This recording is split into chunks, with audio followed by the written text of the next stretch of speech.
and welcome to Prove It. I, as always, am Joe. And I'm still Jamie. And this is the show where we try to prove what you were told to believe. Exactly. So, what if I told you that night always comes before day? I'd say prove it, my friend, because everybody knows that day comes first and night follows it. Fair enough. What about ants are stronger than human beings? I would say you are crazy. Prove it. OK, fair enough. And that is what this show is all about. That's right. Don't just believe what you're told. Prove it. In today's show, Fred turns his shed into a dairy and proves you can get a cow from milk. Prove it! I'm going to prove to Joe that this pine cone can tell me if it's going to rain. Prove it! And while Jamie is still struggling, I'm going to prove whether a dock leaf really does help a nettle sting. Prove it! And does gravity pull everything at the same rate? We put the theory to the test. Prove it! Jamie, what are you doing, man? I'm just going through some old postcards from my many friends, yes. Friends, let's have a look. Let's see. Dear Jamie, having a lovely time. Weather's great, food's delicious. Glad you're not here. Yeah, you know, just 'cause you're not as well-travelled and as cultured as I am. Yes, I remember the days on the beach in old Rangoon when... I'm going to stop you there. What if I was to tell you that I could walk into your postcard, straight through the middle of this picture postcard? I would say, Joe, I have not got time for your nonsense today. How on earth are you going to walk into a postcard? Jamie, this isn't nonsense. This is a 60-second Prove It. OK, start me 60 seconds now. I fold the postcard over like this, in half, lengthways, and put a nice big crease down the middle. Then, from the folded edge, I get me scissors and cut almost to the edge, but not quite, and do the same at the other end like this. Did you have to put such a big crease down it? It's too late now, it's done, my friend. Then, alternately, cut from the folded edge and the non-folded edge like this, all the way to the end, and then do the same at this edge. My stamp. Why? What's wrong with the stamp? Well, I spent a lot of money on the stamp. How much did you spend on the stamp? 20-something pence. You mean you went to a post office and bought a stamp? Yes. Right, I did. OK. Yeah, that was my See favourite your postcard, by point. the way. Was your favourite? yeah. Absolutely, Thanks for that, was. Joe. Lovely. Your favourite postcard? It's barely worth it. Then when you've done that, you unfold it slightly, like this. OK. And then this is the important part of this bit, because you want to cut all the way down the middle, but make sure you don't cut the two end bits. OK. So all the way down, but not the two end bits, and you'll be left with a postcard, Jamie, that you can walk through. Look at that. Fantastic. Straight through your postcard like that. Yeah. If I was a little bit smaller. But point being, I can do it. There you go. Great. But you've still ruined my postcard. No, I have actually ruined your postcard. There you go. They say you can forecast your own weather. Prove it. Prove it! So, Jamie, this is a good one. How can you forecast what the weather's going to be like without using technology? It can't be done. Easy. Look out the window. No, I mean, how can you forecast what the weather's going to be like for, say, tomorrow? Oh, I see. Well, actually, there's quite a few things you can use to do just that. OK, let's prove it then. I'll use technology, and you can use nature.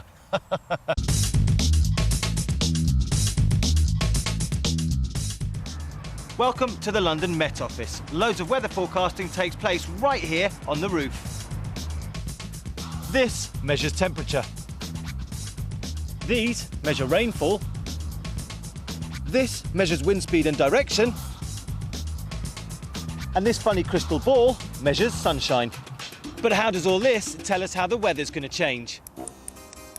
Never mind about all that technical rubbish. Years ago, people didn't have any of that. They had to rely on nature to forecast the weather, and that is exactly what I'm going to do. Look, right here, I've got a pine cone and some seaweed, and both of them react to wet weather.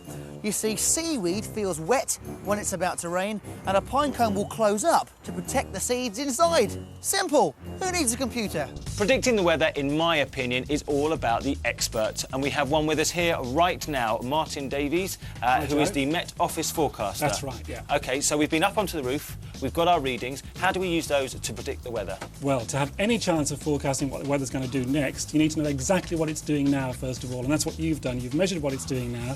We put that information into our supercomputer, and that tells us what the weather's going to do next. OK, so what I can do, basically, is have a look at these symbols, maybe click on some and put them on the map. You can make your own weather chart. Go on, have a go. Excellent. All right. I think another sun there, one more in there, and just one up here.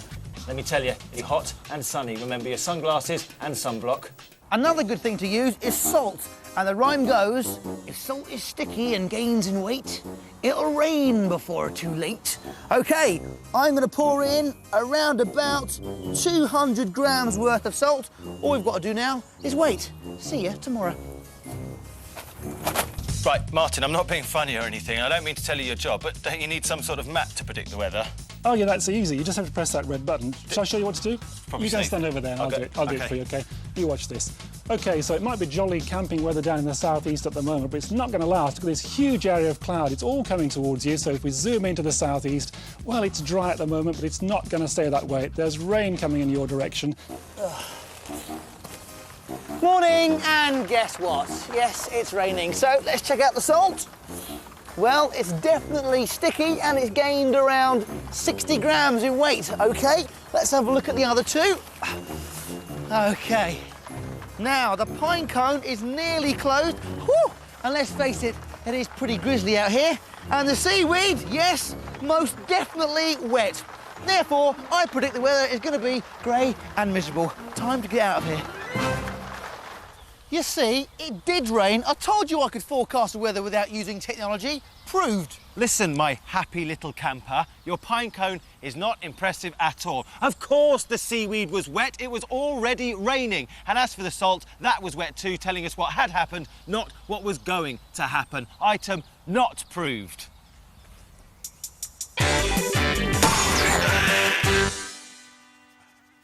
Jamie, what on earth are you doing with that leaf? I've just been stung by a stinging nettle and a dock leaf is the only thing that can help me. Actually, I don't think that's strictly true. In fact, you're going to need to prove it. Of course it's true. Why else would stinging nettles grow next to dock leaves? Do you even know what a stinging nettle is? No. But I know that it hurts. So how do you know that a dock leaf is the only thing that can help it then? Because it feels like it helps. Well, if we're going to prove this, Jamie, we're going to need to know exactly what it is we're dealing with. Come with me. That's the culprit that stung me. Jamie, there are over 50 species of nettle. They all look very similar. Some don't sting you at all, and others can give you a nasty sting that hangs around for weeks. Yeah, whatever. I don't care. They're all nasty as far as I'm concerned. Well, nettles have been used for hundreds of years with medicine. Also, the stems have been used to make fabrics like this jacket and rope. They've even made stinging nettle underpants. Stinging nettle underpants. Ooh, far too itchy for me. Well, have a look at this. This is a model of a stinging nettle leaf. Oh, wow, look at all those spike-like needles. There are hundreds of those needles all over a stinging nettle leaf. Basically, they're a hollow stem with a bulb of poison attached to the base. OK, but, how does it actually sting you? Well, they're very fragile, and when you brush past, those spikes snap off, the ends come off, it pierces your skin, and then all that poison is pumped into you. Nasty, but at least the trusty dock leaf is close at hand. But I've already told you, that's an old wives' tale. In fact, I think there are other things that can help just as much. Rubbish. You say rubbish, but you're going to have to prove it for yourself. Whoa, whoa, whoa. What do you mean I've got to prove it myself? Let's go over there. No, no, no, no, no, no, and no. Jamie, you can't go around saying you've proved an item unless you've tested it thoroughly. Yeah, well, in that case, why don't you prove it? It's not me who reckons that a dock leaf is the only thing that can help when you're being stung by a stinging nettle. Now, I am going to have to sting you 2 more times. Is that all right? 2 more times? Yeah, 2 more times. Not just once, yeah? Not just once. Twice. Twice. Thanks for going That's for that one. Right. Now, Because that looks really nasty. this is going to hurt you a lot more than it hurts me. Yeah, I You know. ready? Yep. OK, Yep, here yep. we go. There's one. Ah, yes. Sorry. And there's another. Oh. Sorry. Not sorry at all. Now, it is said that the sap from sage and mint can help in much the same way as a dock leaf. So let's have a little... Oh, Yeah, there quick. you are. There It's you really are, yeah. stingy. And there as well. Oh, I can't believe you just did that. Mind you, I've got to say, that's almost as good as the dock leaf. Oh, do you want to know why that is?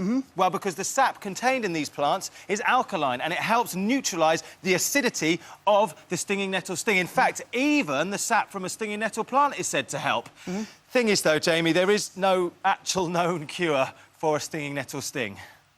So why'd you sting me then? Well, like I said, although there is no known cure, I wanted to prove that there are things that can help a sting other than that of the famous dock leaf, that's all. So basically, you just set me up. Item not proved.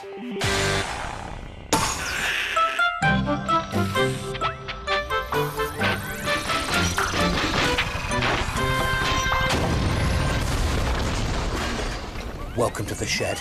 You can't beat breakfast cereal with lashings of cold milk. But would you think I'd become mad if I said I could turn a cow's milk into a plastic cow? Well, I'm going to prove it.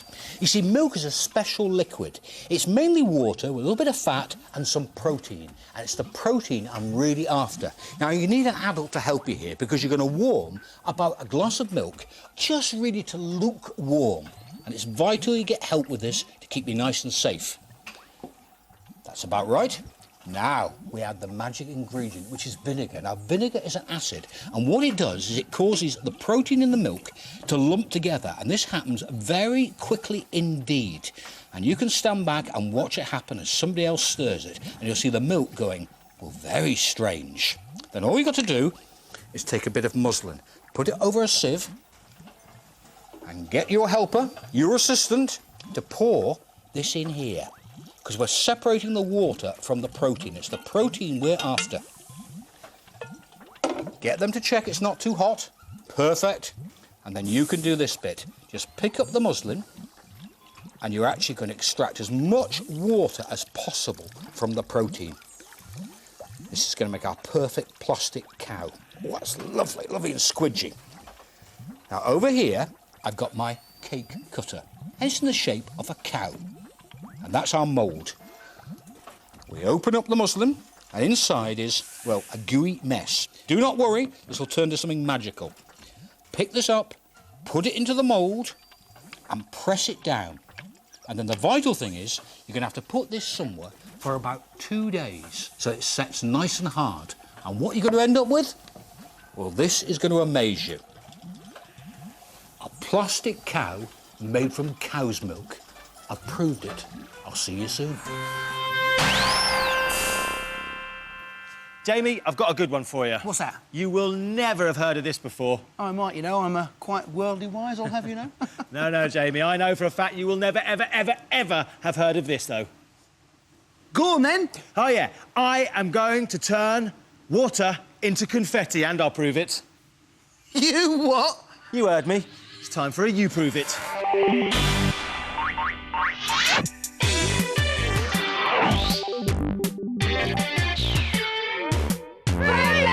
Jamie, meet Joe Trissini. Hiya, mate. Nice to be here. How you doing? Good, mate. Thank you very much for coming in, Joe. My pleasure, no worries. Now, Joe is the current junior magical British champion.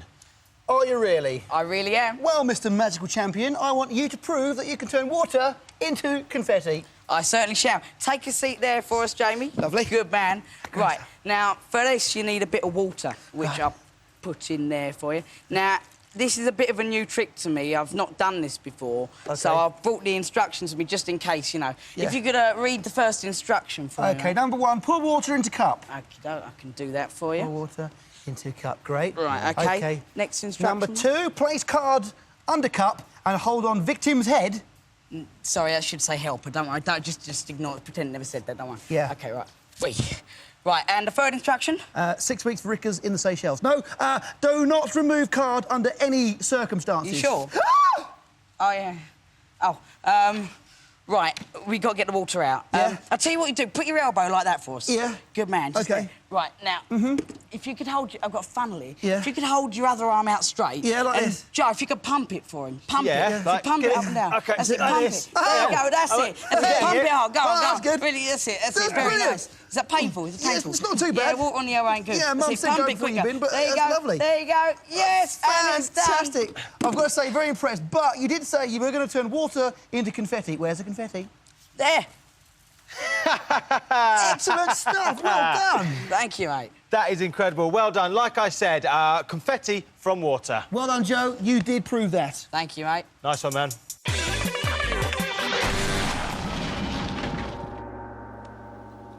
Exactly what are you doing? Yeah, have a look at this. I can tell you exactly how long it'll take for this rubber chicken to hit the floor. 1.5 seconds. They are, just as I suspected. Brilliant, Jamie. Well done. Oh, yeah, but look at this. This dumbbell will take exactly the same amount of time to hit the floor as the rubber chicken. They are, 1.5 seconds.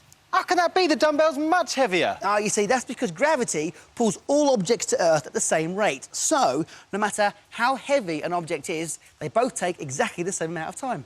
OK, then. Well, why not try it with this snooker ball and this piece of paper? Ready? Yeah.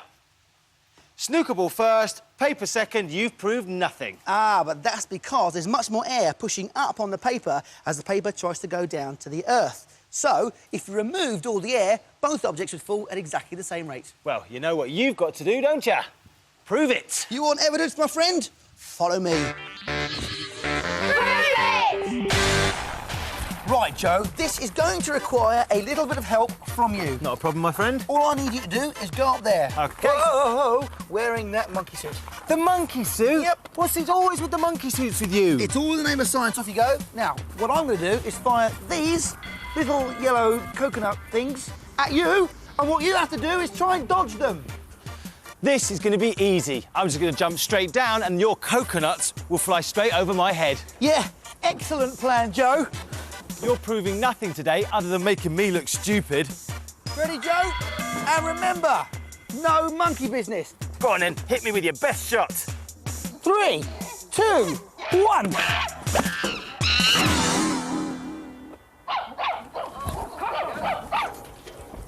OK, monkey boy, what went wrong? I don't get it. I thought that if I dropped out of the way, the coconut would just fly straight over my head. What went wrong? Well, let's have a look at a slow-motion replay. Here's why. You see, you forgot that just like you, gravity is also pulling the little yellow coconut down. So, instead of going in a straight line, it goes in an arc, catches up with you, and boom! Monkey down! Monkey down! I'm still not convinced. I do not believe that me and a coconut would fall at exactly the same rate. In fact, I think you just got lucky with your aim, and that's not concrete evidence. All right, I'll give you that. You are kind of half right. But the reason you and the coconut didn't fall at exactly the same rate is because you're different sizes and the air acts on you differently. But it was close enough.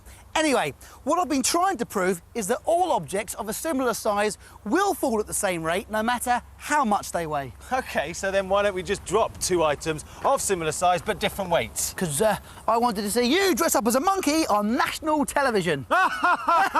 Anyway, listen, let's do it now. Let's drop 2 objects, similar sizes, but totally different weights, like a piano and a single bed. That is a brilliant idea, Jamie, but duh, we need a piano and a single bed.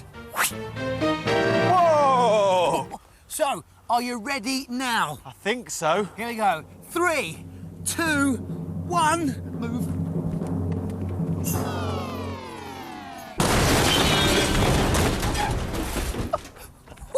Cool! Can we see that again? See, Joe, 2 items that are the same size but different weights will hit the floor at exactly the same time. Proved. Yes, well done. I'm very impressed. It's a rare occasion, but you have indeed proved it.